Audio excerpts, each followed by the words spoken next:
Hey everyone, Tyrant here, and with the set dropping in just a few hours, let's go ahead and jump into what you're here for. Top 10 years for Pioneer CS Explorer from March of the Machine. And we're going to start off really fancy and really nice with one of our new card types, Battle. So the ones in this set all have the subtype Siege, which means when they enter the battlefield, you get to choose an opponent, but whenever you defeat it, by dealing damage equal to the number of defense counters in its bottom right, you'll be able to cast the backside for free. And since it is being cast, it can be countered, it can be interacted with on the stack. This is a warning. So, with the first one being Invasion Ergomon. When Invasion Ergomon enters the battlefield, you get Create Treasure, so it already refunds half the mana you spent to cast this. And then, you may discard a card, and if you do, draw a card. That's already good. I see this being played in Creativity decks, Transmogrify decks, in any deck that really just wants to use like a mini Fable of the Mirror Breaker. Granted, it's much worse since you have to do other stuff for the backside, but it also is effectively 1 mana.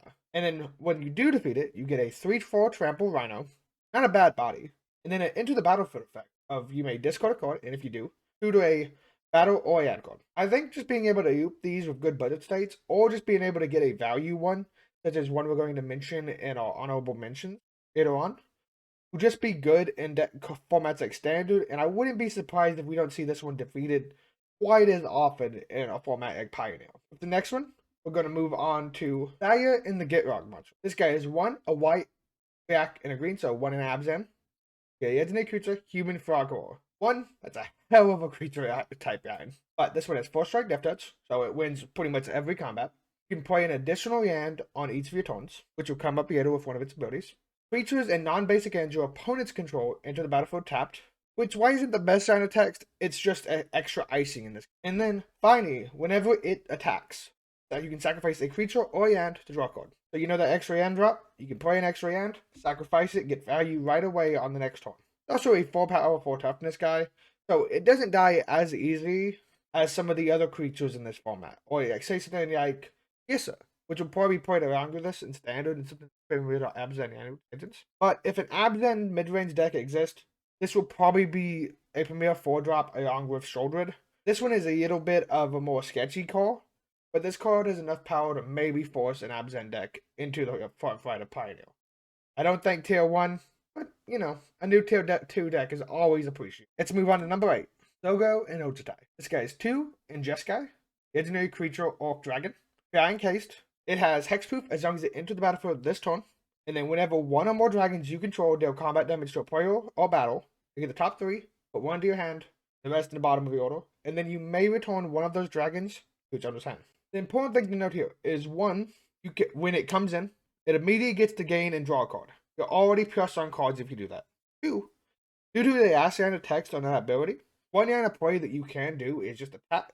Play Sogo for 5 mana, attack, deal 4, return it back to your hand, and just keep doing that so it can never die to sorcery speed removal or any wraths. So it lets you play around cool things like that. I will note one card that has been picking up some steam is Shoulder's Edict, which can get around this if it's the only creature. Well, if the type of decks I expect to see this in, such as like Jeskai Dragons, or just to be honest, Jeskai midrange, things like Fable and other small creatures, I would not be surprised to see this is not your only creature on the board. Invasion of Ikoria. Now, once again, another battle. This one's a little bit more flexible. X, green, green. When it enters the battlefield, you may search your library for a library or graveyard for a non-human card, identify X or yes, and put it onto the battlefield. If you do, tough for your deck. The main deck that I can see this going to is Mono Green Devotion. This lets you go turn 2 this off a dork to go grab a second mana dork, and then turn 3 Storm the Festival. While also being flexible enough in the late game once you have a bunch of mana, be able to grab any of your big beating creatures, such as Troll, Cavalier of Thorns, or anything like that. The backside, after you deal 6 damage to it, 3 is not the important part. I don't really see you flipping this card this often in this format. In other formats where you have things like Vampire or X-Mage, I can definitely see it more. But just in case, it's a 8/8 reach, and for each non-human control, may have that creature assigned combat damage if it were backed. So basically, super trample. You attack, if they block, it still does damage, and their creature probably dies. Either way, I don't see that line of text mattering. But allowing for that busted turn 3 that Mono Green loves, while also having flexibility, I can definitely see this replacing the flex shots of the Upstruck Beast. On to number 6, Knight Errant of Eos. This one is 4 and a white, Human Knight with Convoke.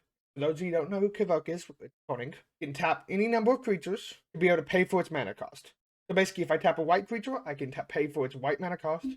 And then I can tap 4 other creatures, and this card can be effectively free. Or any variation of that, so I can tap 2 creatures, pay 3 mana, so on and so forth. In this case, when it enters the battlefield, get a 4/4 that looks at the top 6 cards of your deck, go up to 2 cards that cost X or yes, where X is the number of creatures that use to Convoke it.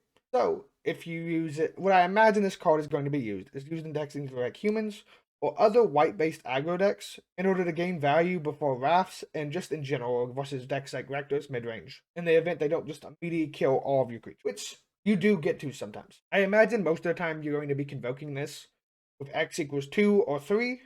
3 being the best just because it lets you grab creatures like Adine, Budokathor, and all of your busted 3-drops that mono white humans extra play. Now, I will say this card does have an issue. It is a 5, it's very much fuel, is a 5 mana 4/4 creature.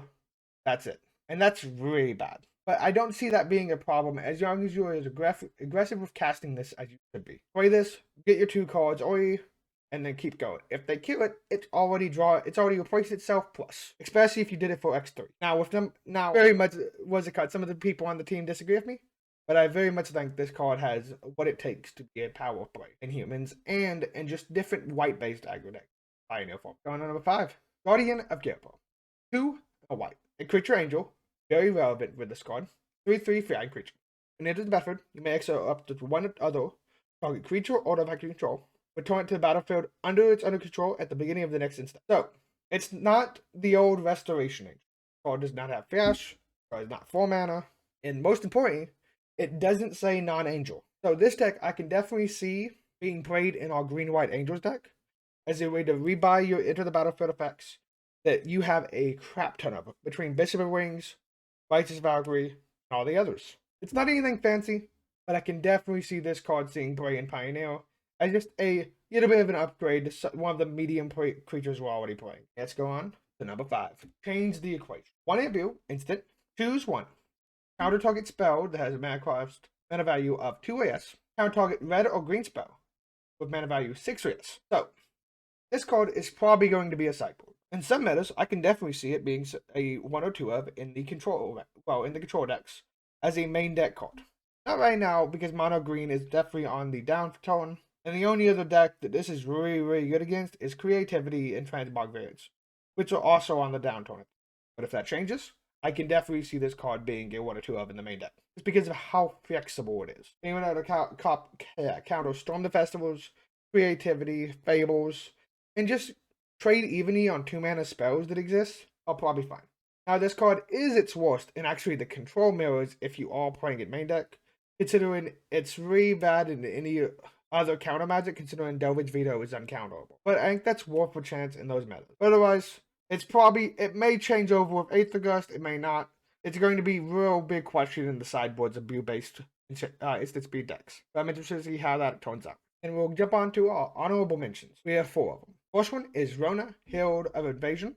A 1 in a bill, legendary human wizard, for a 1/3. It has the ability whenever you cast a legendary spell, untap it. It's also a Udo, so it draw a card, discard a card. What this allows you to do in Yoda legendary decks, which don't really exist in Pioneer, but have done well recently by transferring over the Esper Legends deck from Standard into Pioneer with a couple of upgrades. Play a card, draw a discard. Play a card, draw a discard. And do stuff like that. The other place this card can see play is maybe in Jeskai Ascendancy, where it lets you go another way to go infinite with Mox Amber and Reflection Helix. Whether or not that's going to be good is going to be tough to say, just because neither one of those decks are really a player in the meta already. But that's not all this card does. For 5 in a black Phyrexian, so either 5 in a black or 5 into life, you get to transform it as a sorcery. Become Rona, Korean Abirado. It's a 5/5 of trample, already good stats. And then whenever a source deals damage to it, that source's controller exiles a card from their hand at random. If it's a hand, you may put it onto the battlefield. Keep in mind, untapped. And then otherwise, you may cast it without paying its mana cost. So, this backside is very powerful. But, just like the front side, because of the way these transform cards work, they're a 2-drop. So, there's a good chance that you're going to flip this over.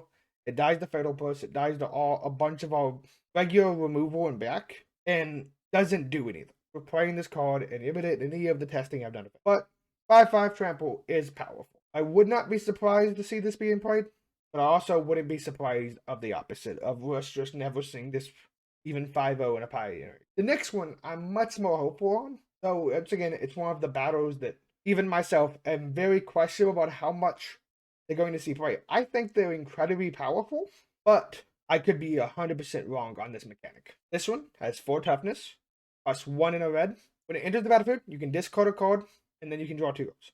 So very similar to a card we got, I believe, Asset in Bitter Reunion. An enchantment does the same thing, but it also had the ability to give your creatures haste. This one, on the other hand, once you deal enough damage to it, gets the flip into Kyrian Favorite, which is a creature goblin spell saver, 3/3.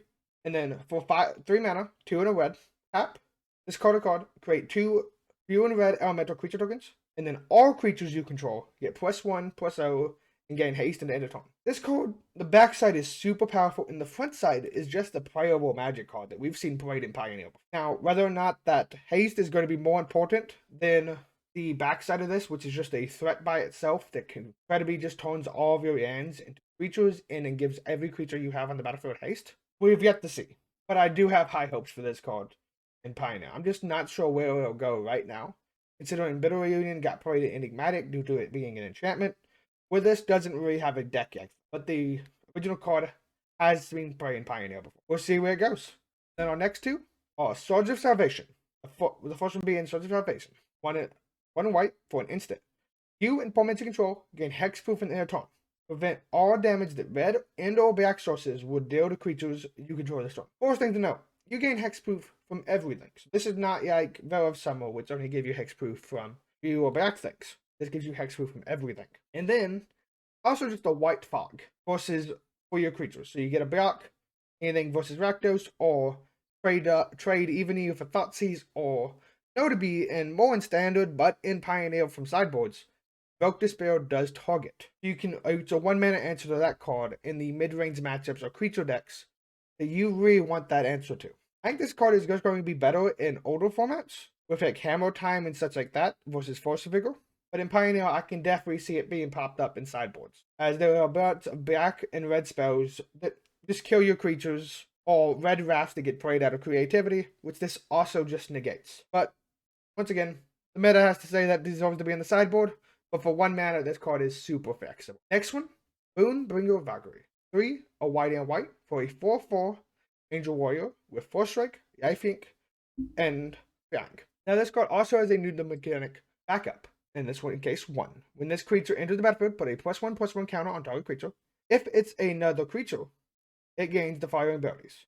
So in this case, if it backs up another creature, this card enters as a 4/4, and the other card gets a +1/+1 counter and gains Fang, Force Strike, and Lifelink for that turn only. I think this card is just going to be replacing stuff like Dire Dawnbringer and Bane-Saying Angel. Bane-Saying Angel in the blue-white control decks, just because the ability to play it, give a shark token you control a extra counter lifelink and immediately gain life before your aggro deck opponent gets to get in for any more damage or kill this card is just going to be complete value. Because gaining life on that same turn is just going to close out the game, especially if that creature is 3 or more power and can't really beat the 4/4 Angel and red outside of some very rare sideboard cards you're probably not having in your deck post-board. And then finally, let's get to our top 3. First one being Phazon Ergomon. Now, I'm not sure if I said that right, but in this case, this card enters the battlefield. You see your opponent's hand. You may exile a non-land card from it, and as long as it remains exiled, its owner can play it, but it has to pay 2 more. So basically, this is an 8 Spellbinder trick when it enters the battlefield. Now, the front side of this card is very good against Control versus Greasefang, but it does have one big problem with the front side with the decks that want to play this, such as like Mono White Humans. And that's that it doesn't add any power to the battlefield by itself on turn 2. Whether or not that's going to kill this card, we're not sure. But on the other hand, this backside is very powerful also. It's one of the few battles that gets value as soon as it flips over. So in this case, whenever it flips, which only has 3 defense counters, which would be super easy to flip, at the beginning of your end step, you get a +1/+1 counter for each creature that attacked this turn, and then you can sacrifice this Creatures you control gain hexproof and indestructible. Their turn. I could definitely see this card being see play in mono white humans, either in the main deck or in the sideboard, depending on how that front plays out with not adding power to the board, as well as both sides being taxed by Thalia, since you have to cast the enchantment backside. But the ability to take a wrath out of your opponent's hand, add power to the battlefield, and protect yourself versus most wraths outside of Farewell is a very powerful combination on a 2-mana spell. The other thing you could definitely see this in is something like Mono White Midrange, which has popped up in 5 leagues before, as this card is very good with cards like Sarah Paragon. We can cast it, immediately flip it with Sarah Paragon, and then since it flips over, when they try to kill your Sarah Paragon, you can sacrifice this, give it indestructible, and then cast it over and over again, getting around the downside of Sarah Paragon's casting from the graveyard. Whether or not that's going to be a powerful enough use for Pioneer, it's going to number 2. Bukinos Reborn card is green, green, green for a 4/5 reach. It also has the ability for 6 in a white Phyrexian. Transform it. In this case, when it transforms, you get a reach, I think, 6/6. Whenever it or another non-token Hydra you control dies, create a 3/3 green and white Phyrexian Hydra token, reach, and one that's a 3/3 green and white Phyrexian token with Yavik. So in this case, this is like our own build your own warm card on the backside. Now, there is the one thing to note: if you do transform this, it still has the mana value of 3, but it does not have a devotion of 3 green anymore. It's just, that's the way the flip cards work. Don't ask me why, ask Mario. But you do use devotion by flipping this over, but I think that's worth it for a realm card engine that has reach, and that when it dies, it immediately makes 2. Now, whether or not this card is going to see play over Invasion of Ikoria that we talked about earlier, or it's just going to be by itself, or be played as a one-of that Ikoria can grab, I'm not 100%. This card is very powerful, just as a 3 mana, 3 devotion card for the mono green decks, as we've already seen from Troll, and then while also being a payoff with the mana on the back end in the same card. I think if you ever flip this, you're probably winning the game, even if you have no other Hydras. And, you know, the only other Hydra they can sometimes play is Voracious Hydra, and then you have the Hydra in there. But I'm very interested to see which one of those 2 cards come up top. I think this one is favored, but, you know, new cards are unexplored. And then finally, number 1 with a twist, Alice Norn. 2, a white and white, for a Vigilance 3/5. Whenever a source an opponent controls deals damage to you or a permanent you control, that source's controller must pay 2 life unless they pay 1 mana. And then you can pay 2 in a white, sacrifice 3 other creatures, exile this card, return the battlefield transformed under its owner's control. Activate only as a sorcerer. The backside, in my opinion, says win the game 90% of the time. First one is incubate 5 times, 3/2 5 times, and then transform all incubator tokens you control. Incubate is one of the few mechanics in the set we haven't talked about. It basically means make a artifact called incubator with counters on it equal to the number of incubators. So in this case, it makes an artifact with 2 +1/+1 counters on it, and then flips it. So if it does that 5 times, so you get 5 2/2s on its first one, which is already powerful. Its second level, creatures you control get +1/+1 and gain double strike. So those 5 2/2s you made the last turn, they are now attacking for 30 the next turn with double strike. That is probably going to end most Pioneer games right there. And then if that's not enough, the third one is just destroy all other permanents except for artifacts, lands, and Phyrexians, and itself. So you get and then exile itself, and it becomes Alice Norn once again. I think the backside of this is mostly going to be favorite text in constructed formats. So unlimited, you're going to flip this, you're going to win the game a good number of the times when you open this card.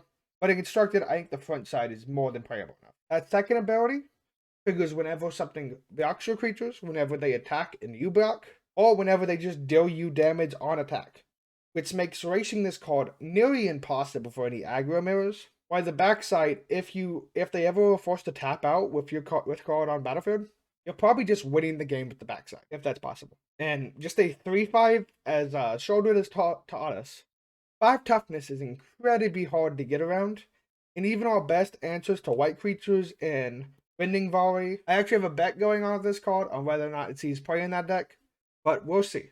And if you want to prove me right, go ahead and win a challenge with. I guess I'll see you next time. Tell me how wrong or right I was on these top 10.